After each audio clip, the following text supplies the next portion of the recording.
In 1096, a call echoed across Europe. It was a call to reclaim sacred land, spoken in the name of faith. Thousands left their homes, believing they were chosen for a holy mission. Armies marched east, crossing lands they did not know. Cities were besieged, villages were destroyed. Civilians, Christian, Muslim, and Jewish, were caught in waves of violence. In 1099, Jerusalem was captured. Blood filled the streets, and victory came at a terrible cost. The First Crusade reshaped history, leaving behind not peace, but memory, grief, and a warning that faith, when turned into war, leaves no one untouched. Under the pale light of the moon, Europe prepares for another holy war. In 1144, the city of Edessa falls, shaking the Christian world. The Pope calls for a second crusade, promising redemption and victory. Kings lead vast armies east, driven by faith and ambition. But the journey is brutal. Hunger, disease, and constant attacks weaken them. Their mission changes. Damascus becomes the target, chosen without unity or clear strategy. The siege fails. Trust collapses. The armies retreat, their torches fading into the night. They return home with no lands reclaimed. The Second Crusade ends, not with triumph, but with silence. Under the silent moon, the Third Crusade begins. In 1187, Jerusalem falls to Saladin, shaking the Christian world. Europe responds. 3 kings rise: Richard the Lionheart, Philip of France, and Frederick Barbarossa. Armies march east, driven by honor, faith, and revenge. But the journey is unforgiving. Barbarossa dies before reaching the Holy Land. Richard wins great battles, capturing coastal cities along the sea. Yet Jerusalem remains out of reach. In the end, Richard and Saladin choose negotiation over endless bloodshed. A treaty is signed. The Third Crusade ends, not with conquest, but with uneasy peace beneath the night sky. Under the cover of night, the Fourth Crusade begins. Its goal is Jerusalem, but the road is shaped by money and promises. The Crusaders fall into debt to Venice, and their path begins to change. Instead of the Holy Land, they are drawn towards Constantinople, a Christian city, rich, powerful, vulnerable. In 1204, the unthinkable happens. Constantinople is attacked and looted by fellow Christians. Churches burn, treasures vanish, trust is destroyed. The crusade ends without reaching Jerusalem. The Fourth Crusade leaves behind not victory, but a deep wound in the Christian world, echoing through the night.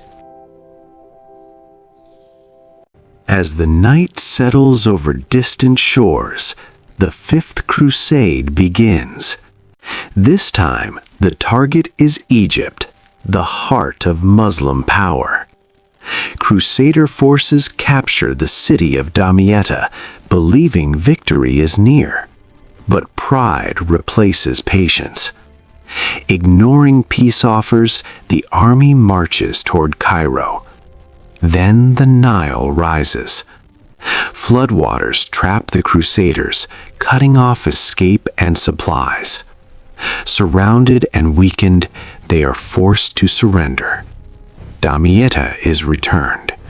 The Fifth Crusade ends, not by the sword, but by water and stubborn hearts beneath the night sky.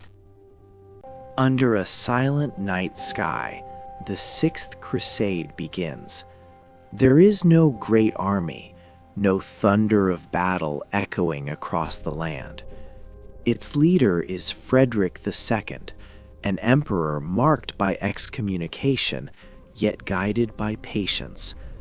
Rather than fight, he chooses negotiation.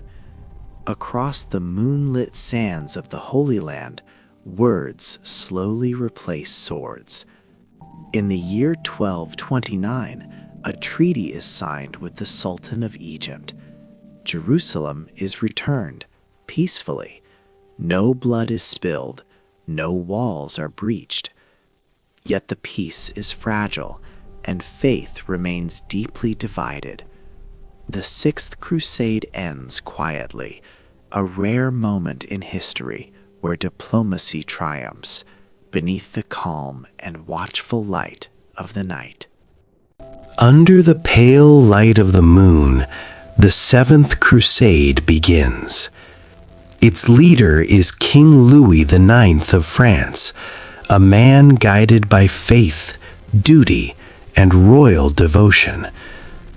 Once again, Egypt is chosen as the path toward Jerusalem. The Crusaders land near Damietta, and early success briefly restores hope. But the Nile is unforgiving. Disease spreads through the camp. Supplies fail. Strength fades. At Mansoura, the army is shattered. The king is captured, bound in chains beneath the night sky. A heavy ransom is paid for his freedom. The crusade ends without victory. Yet Louis returns with quiet dignity, a reminder that even in defeat, faith can endure beneath the silence of the night. Under a dark and distant sky, the Eighth Crusade begins. Once more, King Louis IX answers the call of faith.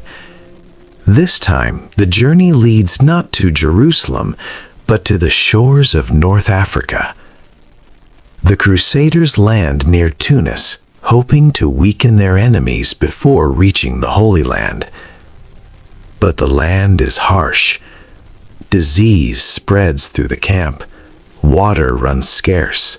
Strength fades. Soon the king himself falls ill. In 1270, Louis dies beneath the foreign stars. The crusade ends without battle, without victory. It is remembered not for conquest, but for a king's final act of faith, beneath the quiet light of the night. As the night deepens, the Ninth Crusade begins. It is no longer led by great kings, but by Prince Edward of England, young, determined, and carrying the fading weight of an old cause. The armies are smaller, the hopes far more fragile. Battles are rare, and victories remain uncertain. Along the quiet coast of the Holy Land, the Crusaders no longer seek conquest. They fight only to survive, to hold what little remains. In the shadows, an assassination attempt nearly ends the crusade before it truly begins. In the end, diplomacy replaces war. Swords are lowered. Agreements are signed. Edward departs the East. The Ninth Crusade fades quietly into history, the final flame of a long and exhausting war, extinguished beneath the silent night sky.